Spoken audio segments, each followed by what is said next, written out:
سمیٹ کے تاکہ جو ہے نا کوئی کاٹی بھراٹی ہے اس میں جو ہے نا میرا دامن دھلے نہ جائے، میں آگے راستہ نکال لیتا تھا۔ تو بولے تقویٰ اسی کا نام ہے کہ دنیا میں جو ہے بہت ساری چیزیں دیکھے کہ مومن کو آزمایا جاتا ہے اور وہ تمام چیزوں میں الجھے بغیر جو ہے اللہ نے جو جن چیزوں کو حلال کیا ہے، جن چیزوں کو حرام کیا ہے، اس کو مد نظر رکھتے ہوئے جب وہ اپنی زندگی گزارتا ہے تو کامیاب ہوتا ہے۔ تو روزے کی غزوہ آیت میں تقویٰ بتایا گیا ہے۔ تقویٰ یہ نہیں ہے کہ آپ دن بھر بھوکے رہنے کے بعد جب افطار کے لیے مسجد میں جمع ہو تو اپنے نفس کو جو ہے اتنا جو ہے نا آپ کے کھلا چھوڑ دیں کہ وہ جو ہے نا آپ کو مختلف قسم کی چیزیں کھانے کے لیے کی طرف جو ہے نا وہ رغبت دلاتا رہے اور آپ اس کی پیروی کرتے ہوئے ایک بنگلور کے جو ہے مول صاحب بنگلوری زبان میں بڑا بہترین ایسے بھی جو ہے نا آپ کے انسان کو اس پہلے مجھے سننے کو ملا تھا، تو بنگلوری لہجے میں بتاتے ہیں کہ میں نے روزہ اس واسطے سے رکھا گیا ہے تو وہ اپنے پورے انداز سے فلانی جگہ وہاں پہ اچھے جو ہے نا وہ ملتی سموسے، فلانی جگہ دہی بڑا ملتی، وہاں کی حلیم اچھی ہوتی ہے، وہ اس کے لیے روزہ رکھا گیا۔ تو بہت جو ہے جھجوڑے لہجے میں بہت پسند آیا مجھے۔ تو اسی طرح وہ روزہ آپ کو جو ہے آپ کے روحانی اور جسمانی مراتب کو بڑھانے کے لیے اللہ تعالیٰ نے ایک مہینے کی 11 مہینے کو 12 مہینے میں 11 آپ کے جو ہے ایک مہینے کی ٹریننگ رکھا ہے اور 11 مہینے آپ کو اس میں قائم رہنا ہے۔ کوئی بچہ اگر امتحان کی تیاری کر لے پورا سال بھر اور میں جب ایگزام کا وقت آیا تو میں کلاس روم سے غائب ہو جائے تو بچہ پاس ہو سکتا ہے، اس کی اس میں غیر حاضری لکھی جاتی ہے۔ مسلمانوں کی امت مسلم امت کے لیے بھی یہی ہے، جب تم ایک اہتمام کے ساتھ رمضان کا جو اہتمام کرتے ہیں، روزے رکھتے ہیں اور پھر جو ہے سب سے سب جو ہے نا آزمائش کے اوپر پورے اترتے ہیں، اس کے باوجود جو ہے اگر آپ کو اس کے بعد کے مہینوں میں اس کی باوجود نہیں ہوتی ہے تو ایسا معلوم ہوتا ہے کہ میرے حال اس میں درجہ نہیں کرتا۔ اب آپ کو اندازہ لگا سکتے ہیں۔ تو یہ روزہ مومن کے لیے آپ کی روحانی اور جسمانی طاقت کو مضبوط کرنے کے لیے جو رکھا گیا ہے۔ جسمانی طاقت یہ ہے کہ جب روزہ رکھ کے آدمی نکلتا ہے تو اس کے جسم کے اندر اگر جو ہے کینسر کے جراثیم ہیں تو وہ اس بھوکے رہنے کی وجہ سے خود مرنے لگتے ہیں۔ اس کی تحقیق کی ہے جاپان کا ایک جو ہے نا بہت بڑا سائنٹسٹ جس کو ریسرچ کیا اور نوبل پرائز ملا اسی میں تحقیق کیا اس نے۔ میں نے آپ تفصیلات بہت کچھ تو اس رمضان کے روزے کو مہینے کو نعمت سمجھی اور اس کے اقبال سے میں استفادہ کیجیے اور اس کی مرضی یہی ہے اللہ تعالیٰ کی کہ تم جو ہے روحانی اور جسمانی مدارج کو طے کرتے ہوئے منزل کو آگے بڑھیں اور پھر اپنے نفس کی غلامی کو قبول نہ کریں۔ بھوکے رہنے کے بعد میں آپ کا دل میں چاہتا ہے کہ لذیذ سے لذیذ غذائیں کھائیں، لیکن حضور اکرم صلی اللہ علیہ وسلم نے فرمایا تو کھجوروں پر ہی لوگوں اکتفا کیا جاتا ہے، جو میسر ہوتا ستو ہوتا یا پھر آپ کے کچھ ایسا اناج جو وہاں پر سستا ملتا اسی پر جو ہے روزہ کھول کے اکتفا کیا جاتا تھا۔ لیکن آج کل تو جو ہے ہمارے فروٹس کھانے بھری ہوئے ہیں، دسترخوان بھرے ہوئے ہیں، ہر مسجد کے اندر الحمدللہ بے حساب جو ہے افطاری آتی ہے۔ اس کے باوجود بھی سب چیز کھانے کے ہونے کے باوجود بھی اگر آپ اس نفس کی تمنا کو اگر قابو میں رکھنے کے لیے حسب ضرورت اپنی چیز کو استعمال کر کے اگر اس خواہش نفسانی کی رغبت سے آپ جو انحراف کر رہے ہیں تو آپ کا روزہ کامیاب ہے۔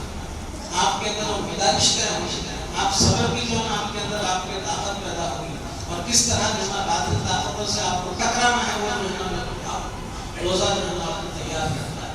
بہرحال انشاءاللہ اس پر موقع ملے گا تو اس کو بتایا جائے گا۔ آپ تمام کا بہت مقام ہے، مسجدوں کو آباد رکھنا مسلمانوں کا کام ہے۔ اگر یہ رونق سال بھر اگر دیکھ لے غیر مسلم تو ان کو سمجھ میں آ جائے گا کہ مسلمانوں کا اللہ حی قیوم ہے، زندہ ہے، ہمیشہ ہے۔ صرف رمضان میں جو ہے نا کی عبادت کی ہے، پہلے سال کے 12 مہینے میں ہر وقت مسلمانوں کو جو ہے عبادت کرنا چاہیے۔ تو اس کا در پردہ اثر ایسا ہوتا ہے کہ وہ سوچنے کو مشکل ہو جاتا ہے کہ آخر کون سی طاقت ہے ہم کو جو ہے باندھ کے رکھی ہوئی ہے، تو وہ صرف حضور اکرم صلی اللہ علیہ وسلم کا اسوہ حسنہ ہے جس کو برج کے انہوں نے کہا کہ لقد کان لکم فی رسول اللہ اسوۃ حسنہ، تمہارے لیے نہ کوئی بہترین نمونہ اگر ہو سکتا ہے تو وہ حضور اکرم صلی اللہ علیہ وسلم تو اس طرح جو ہے یہ بہت مقدس مہینہ ہے، اس کے اندر کیسے روزے رکھنا ہے اور کیسے اپنے آپ کو جو ہے نا خواہشات نفسانی سے دور رکھنا ہے، ان تمام چیزوں پر تفصیل سے روشنی ڈالی گئی ہے، بشرطے کہ آدمی اس کے اوپر غور و فکر کرے اور اس روزے کی اہمیت کو سمجھے. اور اس کے اندر اتنے فائدے ہیں کہ حضور صلی اللہ علیہ وسلم تو ایک بات ایک جملہ صرف آگے بول دیتے اور آگے بڑھ جاتے ہیں، اور آنے والی دنیا اس پہ ریسرچ کرتے رہتی ہے اور نئی نئی چیزیں جو ہے وجود میں آ رہے ہیں، اور اس کے بعد جو تحقیق ختم ہونے کے بعد ہوتا ہے کہ اللہ کے رسول نے ایسا فرمایا تھا. آج سے 1450 سال پہلے یہ کہا گیا تھا. قرآن نے جو ہے اس کے تعلق سے یہ کہا تھا، حضور نے فرمایا کہ سومو و تسیمو، چھوٹا سا روزے رکھو اور صحت مند ہو. کب فرمایا؟ اور یہاں پر جو ایک سائنٹسٹ جو ہے ثابت کر کے بتا رہا ہے کہ کینسر کیسے پوزی بس کو جو ہے ختم کرنے کے لیے جراثیم کو اگر جو ہے اندر کل کرنا ہے یا ختم کرنا ہے تو آپ جو ہے جتنا لمبا جو ہے نا آپ کے روزہ کھانے پینے سے بچیں گے تو یہ جراثیم جو ہے خود بخود اپنی موت پڑتے ہیں اور آپ کے کینسر کا مریض جو ہے صحت عافیت کی طرف بڑھ جاتا ہے. تو یہ بہت ساری چیزیں ہیں. ایک جملے میں حضور صلی اللہ علیہ وسلم کی حکمت گوشتہ ہے، بشرطے کہ غور و فکر کریں. اسی لیے بتاتی ہے کہ ہمیشہ آپ کو قرآن کریم کی آیتیں اس بات کی دلالت وہ کرتی ہے کہ لو انا انزلناہ قرآنا عربیا لعلکم تعقلون، ہم نے اس قرآن کو عربی زبان میں نازل کیا ہے تاکہ تم عقل سے کام کرو، سوچو غور و فکر کرو. اتنا بول کے خاموش نہیں بیٹھا. پھر اس کے بعد کہتا ہے کہ افلا یتدبرون القرآن، کیا تم قرآن میں تدبر سے کام نہیں کرتے؟ تم قرآن کو اپنی فکر کا جو ہے محور نہیں بناتے؟ بہرحال جب تک جو ہے ہم قرآن کے عامل رہیں گے انشاءاللہ یہ دنیا جو ہے نا سائے کی طرح موجود کے ساتھ چلے آئے گی. اور یہاں حضرت اللہ نے اس احسن انداز سے اچھا یہاں چند نئے نوجوان بھی جو ہے بازو محلہ ہمارا اس زمانے میں حیدرآباد کا کونا ہوا کرتا تھا، اب وہ آباد کی بڑھتے بڑھتے ہم بیچ میں آ گئے. تو مسجد قریب ہونے کی وجہ سے بعض لوگ نماز کے لیے آتے ہیں. یہاں آنے کے بعد جو ہے ہمارے اطراف میں مختلف قسم کے پروپیگنڈا فلان یہ وہ یہ دنیا کی باتیں پھیلائی جاتی ہیں. لوگ اسی کے لیے پیدا ہو رہے ہیں، پھیلاتے ہیں مومنوں کے بارے میں شک و شبہات میں مبتلا کیا جاتا ہے. یہاں آنے کے بعد عشاء کی نماز میں دیکھتے ہیں کہ کچھ کسی اور مسجد میں نہیں پڑھا جاتا، یا علیہ السلام اس کے حکم الحاکمین بولتے ہیں نا مسلم سارے ان کو کیا ہے بلا وانا اللہ تعالیٰ کا من الشاہدین بولتے ہیں. یعنی یہ کیا نہیں بات ہے، تحقیق کرو پتہ چل جائے گا. جو قرآن کریم میں اٹھا کے دیکھیے حضرت ابو ہریرہ کی روایت ہے کہ جب تم یہ آیت پر پہنچو تو جواب میں یہ کہو کہ بلا انا وعلی ذلک من الشاہدین. سوال ہو رہا ہے کہ کیا اللہ حکیم و حاکم نہیں ہے؟ تو اس جواب میں معمولی یہ کہنا ہے کہ بے شک اللہ حکیم و حاکم. یہ جواب دینا ہے. اس طرح قرآن کریم میں 4 جگہوں پر ایسے سوالیہ جملے میں جو ہے نا آپ کی آیت ختم ہوتی ہے تو اس کے جواب میں جو ہے کہیں جو ہے بلا اللہ کا بھی شہید دخیل آتا ہے اور کئی جگہ جو ہے معاملہ جواب ملتا ہے. بشرطے کہ آپ کی اپنا تحقیقی مطالعہ اگر ہو تو اس کے اوپر پہنچ سکتے ہیں.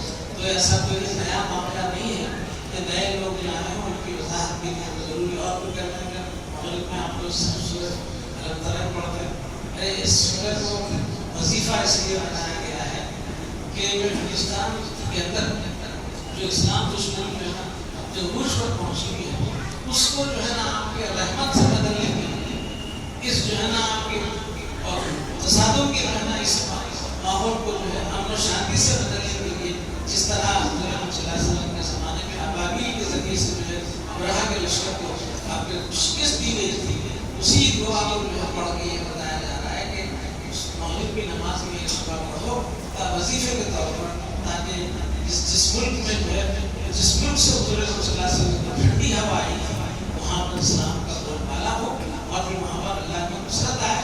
اور پھر جس طرح جو ہے خانہ کعبہ کو اٹھانے کے لیے جو ہے ابرہہ جس عزم کے ساتھ آیا تھا اور وہ شکست سے دوچار ہوا اور اس کا لشکر جو ہے نا آپ کے 12 ہو بھاگ گیا.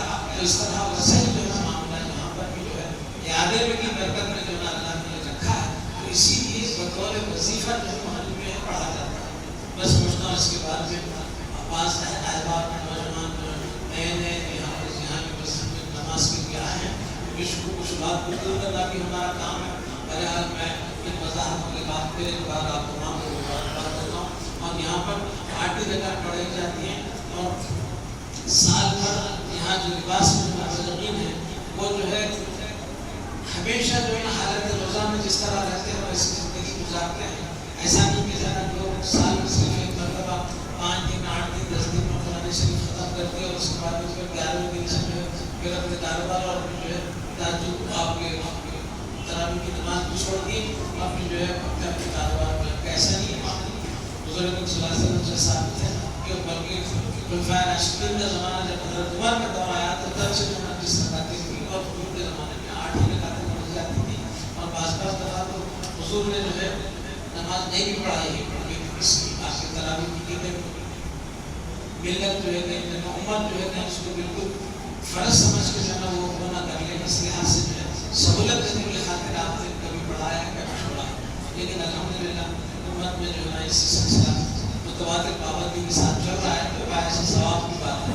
اس کے اندر کوئی اختلاف نہیں ہونا چاہیے. کوئی 30 پڑھے یا آپ کتنا 8 پڑھے یہ دونوں سنتیں جو ہے نا آپ کے سنت خلفائے راشدین میں جو ہے نا آپ کے 20 ہے اور حضور صلی اللہ علیہ وسلم کے زمانے میں یہاں پر بھی جو ہے کہ 30 رکعت فرض 8 رکعت پڑھتے ہیں.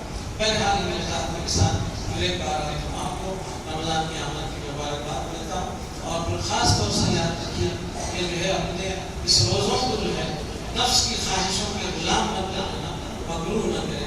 وآخر دعوانا الحمدللہ رب العالمین. السلام علیکم.